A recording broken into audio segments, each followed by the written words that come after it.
Alhamdulillah, segala puji bagi Allah Subhanahu wa taala. Selawat dan salam buat junjungan besar Nabi Muhammad sallallahu alaihi wasallam, para sahabat, mereka yang mengikut para sahabat. Alhamdulillah, akhirnya bulan yang kita nanti-nantikan, bulan Ramadan, bulan yang penuh keberkatan, kini pun tiba. InsyaAllah pada pagi ini bersempena dengan 1 Ramadan, saya akan kongsikan satu tazkirah khususnya kepada anak didik saya di Sekolah Kebangsaan Ladang Pamon dan seterusnya kepada anda semua. Mudah-mudahan tidak banyak, ianya sedikit memberi manfaat kepada kita semua. InsyaAllah tajuk tazkirah yang ingin saya sampaikan pada pagi ini ialah 5 amalan tambah nilai puasa kita. Hadirin sekalian, kita sedia maklum bahawa puasa merupakan satu kewajipan. Sekiranya seseorang itu memiliki syarat-syarat wajib berpuasa, maka wajib ke atas diri mereka berpuasa. Di samping itu, selain kita melakukan ibadah wajib, panjang bulan Ramadan ini kita juga dituntut melakukan ibadah sunat, di mana ibadah sunat ini berperanan memberi nilai tambah, memberi ganjaran pahala lebih lagi, bonus pada ibadah puasa kita. Jadi insyaAllah pada pagi ini saya kongsikan 5 amalan tersebut. Sebenarnya ada banyak lagi, cuma pada pagi ini saya kongsikan 5 sahaja. Mudah-mudahan yang 5 ini kita dapat ikut. Kali yang lain yang bakinya, insyaAllah kita sekiranya ada rezeki, kita akan sambung lagi pada video yang akan datang. Jadi kita tengok pada yang pertama sekali, amalan yang boleh kita lakukan sepanjang bulan Ramadan ini yang sangat dituntut ialah bersahur. Di mana sabda Rasulullah SAW, bersahurlah kamu kerana pada sahur itu ada keberkatan. Hadis diriwayatkan oleh Bukhari dan Muslim. Bersahur ni apa? Bersahur kita bangun pagi sebelum azan subuh, kita makan, kita minum. Ini yang kita namakan bersahur. Bersahur seelok-eloknya ialah kita mentakhirkan sahur. Jadi bukannya kita sahur pada pukul 1 pagi, pada pukul 12 malam sebagainya. Tak. Kita bersahur kira-kira kita yang seelok-eloknya kita di hujung, maknanya mungkin dalam setengah jam sebagainya. Namun situ ada waktu imsak. Waktu imsak ini ialah merupakan waktu amaran, ada 10 minit sebelum azan subuh, di mana waktu imsak ni memberikan kita peringatan bahawa kita perlu berhati-hati bahawa ada 10 minit lagi baki sebelum azan subuh. Okay, baiklah. Jadi oleh itu kita tidak boleh, maknanya kita tidak boleh mengabaikan ibadah bersahur ini. Perbuatan sahur ini kita tak boleh abaikan.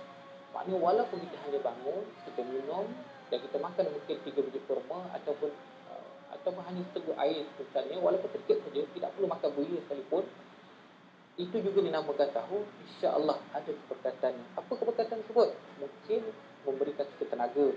Maknanya sepanjang puasa seharian itu, mungkin pada anak-anak didik saya yang baru belajar puasa, mereka bersahur memberi tenaga kepada mereka supaya tidaklah mereka rasa kelelahan dan sebagainya. Itu yang pertama, iaitu bersahur. Jadi ingat, jangan lupa untuk bersahur. Manakala yang kedua, iaitu perbuatan sunat yang kedua, iaitu segera berbuka.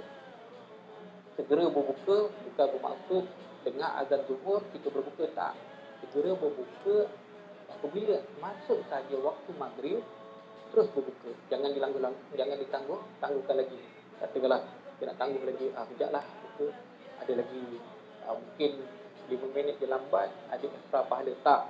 Sebenarnya yang disunatkan berbuka, masuk saja waktu kita terus berbuka. Seperti mana hadis yang diriwayatkan oleh Sa'ad bin Sa'ad radhiyallahu anhu bahawa Rasulullah SAW bersabda, orang yang menyegerakan berbuka puasa telah masuk waktunya mendapat kebaikan yang berterusan. Maka daripada hadis ini kita jelas bahawa perbuatan yang dituntut ialah menyegerakan berbuka, bukan menangguh-nangguhkan. Ini yang kedua. Manakala yang ketiga, pada bulan Ramadan ini kita sangat dituntut untuk memperbanyakkan berdoa. Berdoa, minta pada Allah. Pada bulan Ramadan ini sangat-sangatlah dituntut. Di mana ada sabda Rasulullah SAW, Tiga golongan doa mereka tidak akan ditolak. Yang pertama ialah imam yang adil, orang yang berpuasa sehingga dia berbuka puasa, dan doa orang yang dizalimi. Kalau kita lihat pada hadis ni, yang kedua, Rasulullah SAW menyebut orang yang berpuasa sehingga dia berbuka. Maknanya sepanjang bermulanya dia berpuasa, sejak daripada fajar sampailah terbenamnya matahari pada waktu maghrib, dalam tempoh tersebut perbanyakkanlah berdoa pada Allah Subhanahu Wa Taala. Antara doa yang selalu yang dianjurkan pada bulan Ramadan ini adalah doa kita memohon agar dimasukkan ke dalam surga dan dijauhkan daripada azab api neraka. Doalah, kalau tidak pandai berbahasa Arab sekalipun, maka doalah dalam bahasa Melayu tidak mengampun. Yang ketiganya, pada bulan Ramadan ini, yang ketiganya pada bulan Ramadan ini sangatlah dituntut agar kita membaca Al-Quran. Bukannya kata bulan lain tu tak baca, tapi bulan puasa ni lagi, maknanya lagi, kalau boleh perbanyakkan membaca Al-Quran. Sebab tu kalau kita tengok di negara-negara Arab misalnya, bila tiba bulan Ramadan, mereka setiap tangan di tangan masing-masing ada Quran yang mereka. Sekarang ni dah mudah. Sekiranya tak ada mushaf di depan mata kita pun, di dalam telefon bimbit masing-masing, telefon pintar masing-masing boleh download, boleh muat turun aplikasi Al-Quran yang kita boleh membacanya bila-bila masa. Jadi seperti mana yang di firman Allah Subhanahu Wa Taala dalam surah Al-Baqarah, ini dalam ayat yang 185, yang bermaksud bulan Ramadan, bulan yang padanya diturunkan, yakni pada awal diturunkan Al-Quran sebagai petunjuk bagi manusia dan penjelasan-penjelasan mengenai petunjuk itu dan pembeza, yakni di antara yang hak dan yang batil. Di mana kita maklum bahawa Allah menurunkan Al-Quran itu pada awalnya daripada Lauh Mahfuz ke Baitul Izzah, iaitu pada bulan Ramadan. Inna anzalnahu fi lailatul qadr. Kemudian kami menurunkan Al-Quran itu pada malam Lailatul Qadar. Dan malam Lailatul Qadar berlaku pada bulan Ramadan. Jadi ambillah luangkan masa satu hari, tiap-tiap hari, sepanjang bulan Ramadan ini, ambil ada masa terluang. Terutamanya dalam tempoh PKP ni pun kita tak boleh nak pergi ke mana-mana. Gunakan masa yang ada, ambil Al-Quran, baca. Baca bersama keluarga, bersama dengan ibu dan ayah kita, sama duduk dalam satu bulatan, satu halaqah, kita membaca Al-Quran sambil memperbaiki bacaan masing-masing. Jadi kita sebut sebagai amalan tadarus Al-Quran. Kita dengar, baca dan kita perbaiki.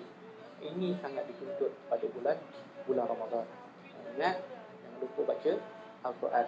Dan yang terakhir, amalan sunat yang ingin saya kongsikan, iaitu yang kelima sekali, tidak berlaku pada mana-mana bulan yang lain, hanya berlaku pada bulan Ramadan, iaitu solat tarawih. Bukan solat tawarih, tapi solat tarawih. Okey. Seperti mana yang diriwayatkan oleh Al-Bukhari, hadis Rasulullah SAW, sesiapa yang melakukan, ini siapa yang menghidupkan, membangunkan Ramadan dengan penuh keimanan dan mengharapkan ganjaran serta keampunannya, akan diampunkan buatnya dosa-dosa yang terdahulu. Jadi siam Ramadan, barang siapa yang menghidupkan malam Ramadan mereka, yakni dengan amalan seperti siamul lail, iaitu ibadah solat tarawih. Ibadah solat tarawih ini sangat istimewa sebab tidak berlaku pada bulan lain. Kita tak boleh nanti bulan Syawal kita buat tarawih, tak, hanya pada bulan Ramadan. Dan sangat istimewa apabila di bulan Ramadan ini, selepas tadi kita solat Isyak misalnya, kita dah dianggap qiyamul lail, kita dah menghidupkan malam-malam tersebut dengan solat tarawih. Jadi ambillah peluang ini, kita solatlah tarawih. Dalam tempoh keadaan sekarang, kita bersolat tarawih di rumah, maknanya ayah kita menjadi imam ataupun kita sendiri jadi imam. Jadi kita buatlah bersama keluarga. Tak kisah kalau kita nak buat 8 ataupun 20, mengikutlah mana-mana pandangan telefon. Jadi gunakan kesempatan ini. Kalau kita tak mampu nak membaca surah yang panjang-panjang, kita bukannya seorang hafiz yang hafal Quran, tak apa, kita boleh buka mushaf di hadapan kita. Sekarang ni banyak dah orang letak stand depan depan mereka dengan sambil solat tarawih itu dengan membaca potongan-potongan daripada ayat Al-Quran tersebut. Ataupun kalau lebih advance lagi, boleh pancarkan ke dinding dengan bacaan tersebut, mana imam boleh membaca berbezalah daripada surah-surah yang sebelum ni. Mana pada bulan Ramadan ni dia membaca surah-surah yang lebih panjang lagi. Jadi saya rasa cukup setakat ini perkongsian saya berkaitan dengan 5 amalan yang boleh tambah nilai ibadah puasa kita. Mudah-mudahan ianya memberi manfaat kepada kita semua. Jadi yang baik datang daripada Allah Subhanahu Wa Taala, yang lemah, yang kurang ada datang daripada kesilapan dan kekurangan diri saya. Wabillahi taufiq wa hidayah. Wassalamualaikum warahmatullahi wabarakatuh.